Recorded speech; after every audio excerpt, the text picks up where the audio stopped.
Title: A Maid Was More of a Calling Than a Princess. Chapter 1. The Fall of Velarion. Siana Velarion, once a noblewoman of the prosperous kingdom of Velarion, stood on the balcony of her family's estate, watching in horror as the imperial army descended upon her homeland. The once beautiful kingdom, known for its rolling hills and crystal-clear rivers, was engulfed in chaos. Flames flickered in the distance, and the sound of swords clashing echoed through the air. The kingdom of Velarion had been a beacon of peace for generations, but the empire, led by Emperor Lucian Arthanus, sought to expand its territories. The Velarion army, despite their valor, was no match for the empire's sheer might. Siana's father, Duke Aerion Velarion, had fallen on the battlefield, and her mother had passed years ago, leaving her as the sole heir to their family name. But at this moment, her title and lineage meant nothing. Fear gripped her heart as soldiers began ransacking the city. She knew they would soon reach the estate. With nowhere else to turn, Siana fled, her once regal gown torn and muddied as she ran through the streets. Her long, auburn hair, once the envy of many, was now tangled and disheveled. She had only one thought on her mind: survival. As the imperial forces overran the city, Siana found herself in front of the imperial palace, where Prince Aleron Arthanus, the emperor's heir, was said to be leading the occupation. Desperate, she knew she had no choice but to beg for her life. She fell to her knees in front of the palace guards and was dragged before the prince himself. Chapter 2. A Deal for Survival. Siana trembled as she was thrown into the throne room. Prince Aleron sat on the dais, his sharp eyes studying her every move. He was tall, with a powerful presence, and his dark hair contrasted with his piercing blue eyes. His reputation as a ruthless warrior preceded him, and many said he had no room in his heart for mercy. Kneeling before him, Siana's heart raced. She was a noblewoman by birth, but now she was nothing more than a prisoner of war. Her hands shook as she pleaded, "Your Highness, I beg for mercy. My family is gone, my kingdom has fallen, and I have nothing left. But I can serve. I know the inner workings of the nobility, the politics, the etiquette. I can be of use to you." Aleron's gaze narrowed as he considered her words. "A noblewoman, reduced to begging," he said, his voice cold. "Why should I spare you when I could take your life, as my father ordered for all the nobles of Velarion?" Siana's heart sank. She had heard the stories of how the empire dealt with conquered kingdoms, and she knew she had no leverage. But she couldn't give up now. "Please," she whispered, her voice barely audible. "I don't ask for special treatment. I'll work as a servant, a maid if I must. I'll prove my loyalty to the empire." There was a long silence, and then, to her surprise, Aleron spoke again. "Very well," he said slowly. "You will serve in the imperial household as a maid. But know this, you are no longer a noblewoman. You are nothing but a servant now. Fail me, and you will regret it." Siana bowed her head, grateful to be alive. "Thank you, Your Highness. I will not fail you." Chapter 3. From Aristocrat to Maid. The transformation from aristocrat to maid was jarring for Siana. She had grown up in a world of luxury, where others attended to her every need. Now, she was the one scrubbing floors, washing linens, and preparing meals for the imperial family. At first, the other maids were skeptical of her. They had heard she was once a noblewoman, and they resented her for it. Many believed she would look down on them, but Siana surprised them. She threw herself into her duties with dedication, working harder than anyone else. The chores, while grueling, became a source of comfort for her. There was a simplicity in cleaning and organizing that she had never experienced in her former life. It allowed her to focus on something other than the destruction of her kingdom and the loss of her family. Slowly but surely, Siana earned the respect of the other servants. She learned their ways, shared meals with them, and became one of them. She even found herself taking pride in her work. There was a deep satisfaction in seeing a room transformed by her efforts, the way the marble floors shone after a long day of scrubbing, or the way fresh linens smelled after hanging in the sun. Despite the physical labor, she found a sense of peace that had been absent from her life as a noblewoman. In her previous life, she had been weighed down by societal expectations, always performing, always pretending. But here, as a maid, she could simply be. Chapter 4. The prince's interest. Prince Aleron watched Siana from afar. At first, he had expected her to break under the weight of her new life, but she had surprised him. She worked diligently, without complaint, and never once tried to use her former status to gain special favor. There was something about her resilience that intrigued him. One day, while overseeing the imperial staff, Aleron approached Siana as she polished a set of silver candlesticks in the grand hall.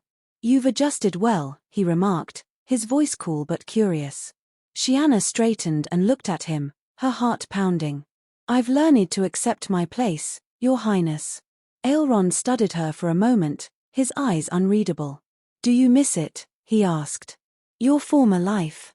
Siana hesitated before answering. "I thought I would, but, no, Your Highness. I find purpose in my work now. It's different, but it's honest." Aleron raised an eyebrow, surprised by her response. "Interesting," he murmured before turning to leave. From that moment on, Aleron began to notice Siana more frequently. He watched her as she worked, noting the way she interacted with the other servants, the way she carried herself with quiet dignity. There was something about her that set her apart, and he couldn't ignore it. Chapter 5: Trust and Affection. Months passed, and Siana's position in the imperial household became more secure. The imperial family, particularly Empress Eleonora, began to take notice of her.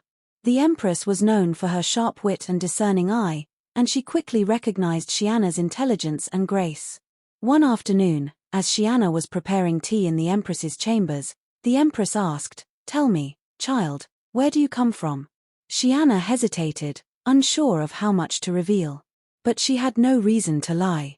"I was once a noblewoman of Velarion, Your Majesty. My family, they are gone now."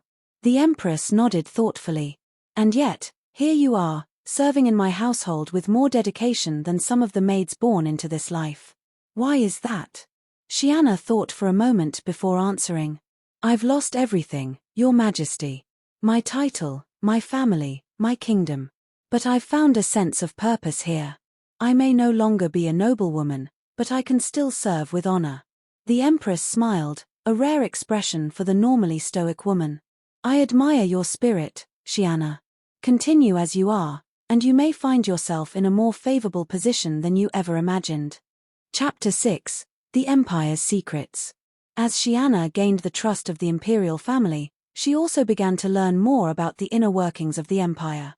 She overheard conversations about political alliances, military strategies, and even secret plots. But what surprised her most was the growing unrest within the empire itself. Many nobles resented the emperor's expansionist policies, and rebellion was brewing. One night, while cleaning the study of Prince Aleron, she stumbled upon a map marked with strategic points of the empire's territories. It was clear that the empire was planning another conquest, but this time, there was something different. Aleron, unlike his father, seemed to be seeking a diplomatic solution rather than outright war. Before she could ponder the implications, Aleron entered the room, catching her off guard. "Snooping, are we?" he asked, a hint of amusement in his voice. Siana quickly lowered her gaze. "No, Your Highness. I was simply cleaning." Aleron approached her, his expression serious now. "You've been here long enough to know that the Empire is not without its secrets. But be careful, Siana. There are those who would use even the smallest bit of information against you." Siana nodded, understanding the unspoken warning. The political world she had left behind was dangerous, and even as a maid, she was not immune to its perils. Chapter 7: An Unexpected Bond. As time went on, Siana and Aleron grew closer. What had begun as a distant, cold relationship slowly transformed into something more. Aleron respected Siana's resilience, and she, in turn, saw a side of him that few others did. Beneath his stern exterior was a man burdened by the weight of his responsibilities, a man who longed for peace in a world consumed by war. Their conversations became more frequent, and Aleron often sought her out, asking her opinion on matters of state. Siana found herself drawn to him, not just as a prince, but as a man who understood the pain of loss and the struggle to find one's place in the world. One evening, after a particularly long day of work, Siana found herself alone in the palace gardens. The moonlight bathed the flowers in a soft glow, and the scent of jasmine filled the air. She was lost in thought when Aleron appeared beside her. "You've become quite the enigma, Siana," he said quietly, his gaze fixed on the night sky. Siana looked at him, her heart fluttering.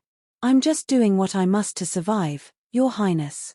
Aleron turned to her, his expression softer than she had ever seen it. "Perhaps. But you've become more than just a maid. You've become someone I trust." Siana's breath caught in her throat. She had never expected to hear such words from him. I don't know what to say." Aleron took a step closer, his eyes locking with hers. "You don't have to say anything." In that moment, Siana realized that her life had changed in ways she could never have imagined. She was no longer the noblewoman she had once been, nor was she just a maid. She was something more, someone who had found her true calling in the most unexpected of places. Epilogue: A New Future. As the months turned into years, Siana's place in the imperial household became more than just that of a servant. She had gained the trust and affection of the imperial family, and even the cold-hearted Prince Aleron had come to care for her deeply. The empire continued to expand, but under Aleron's guidance, diplomacy often took precedence over war. And through it all, Siana remained by his side, no longer just a maid, but an advisor, a confidant, and perhaps something more. In the end, Siana realized that being a princess had never been her true calling. Her strength, her purpose, had been found not in titles or wealth, but in the simple, honest work of serving others and in the unexpected love that had blossomed along the way. The end.